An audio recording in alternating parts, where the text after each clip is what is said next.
La violencia ha vuelto a estallar en Cisjordania y los israelíes están tomando las calles para protestar contra su propio gobierno. En la víspera de su 75 aniversario, Israel está dividido como nunca antes. ¿Qué está pasando en Israel? Desde hace casi 3 meses, los israelíes han estado saliendo a las calles para manifestarse contra el nuevo gobierno. Los manifestantes quieren detener las controvertidas reformas al poder judicial del país. Dicen que si las reformas se aprueban, marcarán el fin de la democracia aquí. Las protestas han sido en gran medida pacíficas, pero según crecían en tamaño y desesperación ha habido enfrentamientos con la policía. Los líderes de la oposición han advertido que si se los ignora y no se llega a un compromiso, podría conducir a una guerra civil. Es una declaración dramática, diseñada para captar los titulares, pero demuestra la fuerza de los sentimientos y de la creciente división política. Y las protestas en Israel tienen lugar en un contexto de creciente violencia en Cisjordania. El ejército israelí ha estado realizando redadas en pueblos y aldeas palestinas prácticamente a diario, para arrestar a presuntos militantes y confiscar armas. Estas incursiones a menudo se vuelven violentas. Solo este año 80 palestinos y 12 israelíes han muerto en la violencia.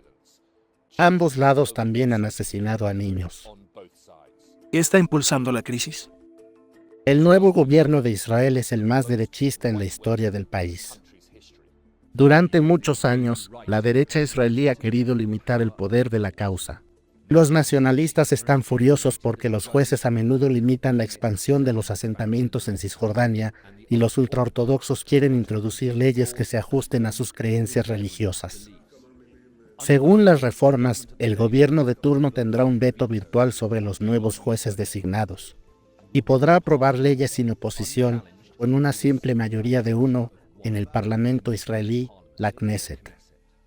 Pero sin una constitución escrita, un presidente en gran parte ceremonial y una sola cámara en el Parlamento. La Corte Suprema es vista como el único control sobre el comportamiento del gobierno. Si se elimina, el gobierno podría hacer efectivamente lo que quiera. ¿Qué israelíes están resistiendo? Muchos israelíes temen que las reformas sean el fin de la democracia que han estado construyendo 75 años. Quiero libertad de expresión, quiero un país libre, quiero los mismos derechos para todas las personas, de todas las religiones y nacionalidades. Creen que erosionará los derechos humanos, los de las mujeres y las libertades sexuales. Históricamente, Netanyahu siempre ha sido un político popular. Es el líder con más años de servicio en Israel. Tenemos miedo de convertirnos en una dictadura en lugar de la democracia que tenemos ahora. ¿Crees que se está convirtiendo en un dictador? Absolutamente. Y si hoy se hicieran nuevamente elecciones, las encuestas de opinión dicen que no ganaría. Ha habido críticas de todos los sectores de la sociedad israelí, ortodoxos y seculares, jóvenes y viejos, de derecha a izquierda. Incluso algunos reservistas militares israelíes se declararon en huelga. La moneda israelí, el shekel, se ha debilitado. Y la industria tecnológica, generalmente apolítica y muy celebrada, ha amenazado con retirar inversiones y empleos del país. La condena internacional de las reformas ha sido generalizada, especialmente del aliado más cercano de Israel, Estados Unidos. Estados Unidos también se opone firmemente a cualquier acto que pueda desencadenar más inseguridad, incluyendo la expansión de los asentamientos y la retórica incendiaria. ¿Qué significa para Netanyahu? Por el momento, Netanyahu parece estar en deuda con las fuertes voces de derechas de su coalición. Actualmente él se encuentra en un proceso judicial por cargos de fraude y soborno que él niega. Pero sus críticos dicen que solo está impulsando las reformas para salir de ese juicio.